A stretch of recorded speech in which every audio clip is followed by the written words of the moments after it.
Okay, welcome to another episode of Critical Weight Theory. Today we're going to be looking at the film Monster from 2003 as part of our show within a show titled Movie Monster of the Moment. And this is episode number 2 of that. And we're really going to look at a moody, introspective movie this time. And it's a little bit of a twist on the concept of a movie monster. And I said I was probably going to do this in this show and probably annoy some people out there. But, try to stay calm. I'm going to try to make my case for why this is a fitting entry in this series. And it does have something to do with the title Monster, of course, but also the burning question of whether or not the serial killer in the movie is a monster. In fact, is she even as bad as other serial killers? That's a debate that people have when it comes to the subject of this film.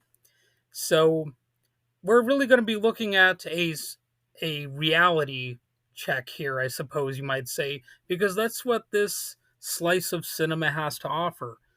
It's a movie that I watched twice in the theater, and the first time that I watched it, I actually had trouble sleeping. Not because it was scary or whatever, but because it was a thought provoking film, and we're looking at why this movie didn't just entertain, it challenged and disturbed, and really encouraged people to ask more from us as viewers. So, Monster, again, it was released in 2003. It's a biographical crime drama that marked Patty Jenkins' directorial debut and gave us one of the most unforgettable performances in film history. So, that was a transformation in its own right. Yes, we're talking about Charlize Theron as Eileen Wuornos, a real life sex worker who was executed in 2002 for the murder of 7 men across Florida in the late 80s and early 90s. So, Monster isn't your average serial killer movie. It's not flashy, it doesn't revel in gore. It's stripped down, raw, and at times hard to watch. But that's the point. And it's hard to watch for, again, reasons that are not typical for a serial killer movie. You actually understand the killer's motives for the most part. I I guess with how it's presented, and that's why this is a character study. It's a tragedy and a reckoning of sorts. So Theron's performance was really a transformation, and it was sort of seismic. She gained weight. Well, that's not why it was seismic. That's awkward timing with that little point. But she did gain weight for the role. She wore prosthetic teeth, altered her posture, changed her voice. Pretty much everything about her was different. She disappeared into Warnos so fully that Roger Ebert called it one of the greatest performances in the history of cinema, and I really have to agree. I don't always agree with Roger Ebert, but this is one of those times where I'll say it. I agree with him, and it earned her the Academy Award, the Golden Globe, and the Screen Actors Guild Award. And this was actually one of the few times where I tuned in to watch the Academy Awards because I wanted to see her win. I knew she was most likely going to win. And sure enough, I was actually correct. And I even kind of forced my dad to watch it. He wasn't all about the Academy Awards, but I I pled my case, I guess, and so I saw history being made. But it wasn't just about mimicry; it was about inhabiting a deeply damaged and complicated woman. And there's a quote by the character Atticus Finch that really kind of fits into this premise here. Quote, you never really understand a person until you consider things from his point of view, until you climb into his skin and walk around in it. Well, obviously in this case, it's a her, but the point remains. And that line from To Kill a Mockingbird could have been the guiding principle behind Monster, and I suppose in a way it was. Because Jenkins' film doesn't ask you to forgive Eileen Wuornos, but it does ask you to look, to sort of sit with her, to understand how someone ends up here in that sort of spot that she was. And the film takes liberties, yes. It fictionalizes certain elements, especially the character of Selby Wall, played by Christina Ricci, and what I consider to be an underrated performance. Obviously, the Warnos role deserves a lot of the credit that it gets, but don't overlook this performance either by Christina Ricci. She actually probably gave the best performance of her career in this film. Granted, I haven't seen everything she's done, but it was great. The Wednesday Addams stuff was great, but this is great in a different way. So this character was based loosely on Eileen Wuornos' real life partner named Tyria Moore. It also reframes some of the murders, hinting at self defense or survival rather than cold blooded killing. And it's debatable to what extent, some of the killings might have been for uh, a thrill kill or something like that, or if she was more interested in stealing, or if it was genuine self defense or perceived need for self defense. That part of the story is still hotly debated, and I don't just mean in the film, but regarding the real life Eileen Wuornos. It is widely believed, including by people who aren't fans of Eileen Wuornos, I'm sure, but it's widely believed that the first killing that triggered her, I guess, murderous rampage was actually, in self defense. That's something that a lot of people out there believe. They think it might be pretty much how it was depicted in the film.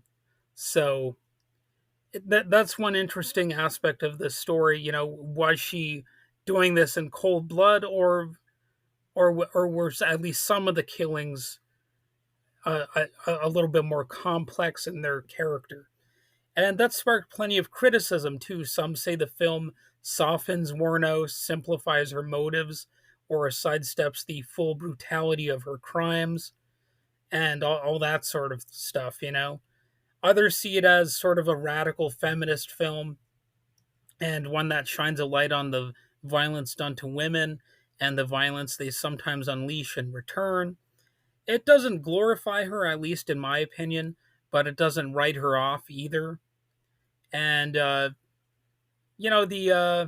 the themes run deep here: abuse, trauma, survival. They're sort of hinted at.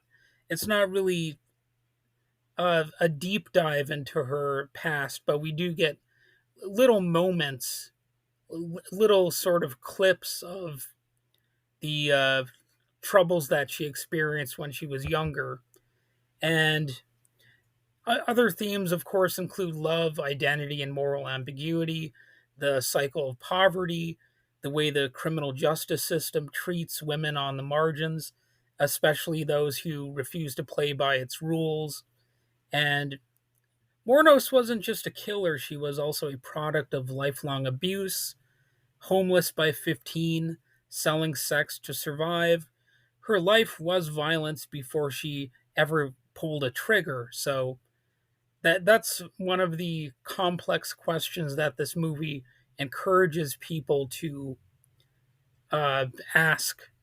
And she was more than just somebody who was living on the street, or who underwent a courtroom drama or something like that. She's obviously known as, some people call her the first female serial killer. That's technically not true, although some people still maintain that it is, but nevertheless, she was promoted as such. And in a lot of people's minds, that's still one of the main parts of the story, and that makes her more of a monster in their opinion. So the movie monster doesn't let her off the hook, but it refuses to reduce her to a monster. It does what the best films do. It complicates our view of the situation. Now, don't get me wrong. There are some great films where you have a villainous character who is obviously a villain, like Freddy Krueger or something like that. He's kind of cartoonishly evil, and people love him for that, But a lot of great movies, though, they do have some of that complexity to the villains that makes them a little bit more interesting in some key ways. Well, oddly enough, I mean, not that I want to get too sidetracked here talking about Freddy Krueger, but if you really think about even that story, that character is a little bit more complex because he's got sort of a revenge aspect to what he does. So even though that's a far-fetched story and all that kind of stuff, and in some cases a zany character, nevertheless you have some complex themes in that movie too. So I guess that's one of the long-standing traditions of movie monsters. They they start off serious, but the more the story goes on, the more you find that they become almost joke characters. And that's probably why it's best that a lot of these serial killer movies, they don't have that many sequels or anything like that, because or that many remakes, because I guess they kind of lose something if you have a whole bunch of them, either real life serial killer movies or the slasher kind of stuff. But this movie does still hit hard. Over 20 years later, I watched it in preparation for this episode, and yeah, it's still quite a good one. And the film was a breakout for Patty Jenkins. She went on to direct Wonder Woman and became one of the rare women in Hollywood to helm a franchise. Although I don't think that's really the most successful franchise overall. It's still it is a popular character. And even when Wonder Woman 1984 underperformed, I doubt she's going to be totally buried. I'm sure she's got some more movies lined up.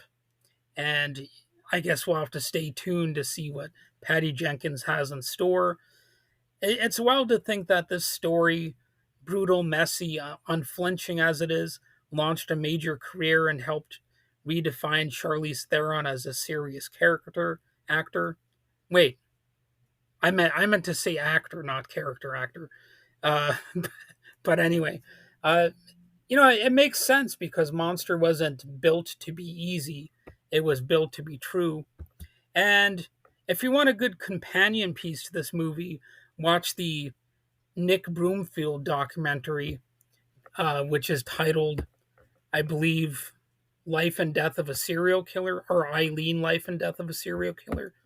So I have a bit of a personal connection to that movie because they actually visit Eileen Warno's mother in the town of Calumet, Michigan, which I live about 12 miles away from. So, obviously if you're living in a small town, it's more significant when they highlight uh your area in a movie. So it's a it's sort of a personal connection, and I know some people who at least claim that they met Eileen and stuff when she was visiting her mother at some point or something like that.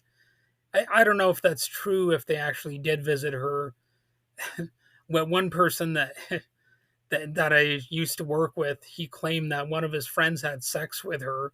So I mean, I take that kind of stuff with a grain of salt, but it's one of those things that maybe it could have been true. Who knows? Um, but but anyway, it's interesting that there is a bit of a personal connection that I have with that documentary and with this serial killer, because some people that I worked with, or one person that I worked with, claimed that he knew a guy who knew her, and stuff like that. So, and I never got to meet Eileen Wuornos's mother or anything like that, but she did live 12 miles away from me. So, interesting fact. And if you haven't seen Monster, or if it's been a while, feel free to watch it again, of course. Not as a crime film so much, but as a portrait of someone society discarded and the ugly, heartbreaking violence that followed. So, yeah, my name's Wade, and thanks for listening to another episode of, what is that again? What is the title of this? Oh, yeah, Movie Monster of the Moment, as part of critical Wade theory. And, eventually I'll be looking at films that take on myth, morality, and the price of justice, just like this one. And keep watching or listening closely. And yeah, tell me what you think. Is Eileen Wuornos a monster, or is she more human in your view? All right, have a good one.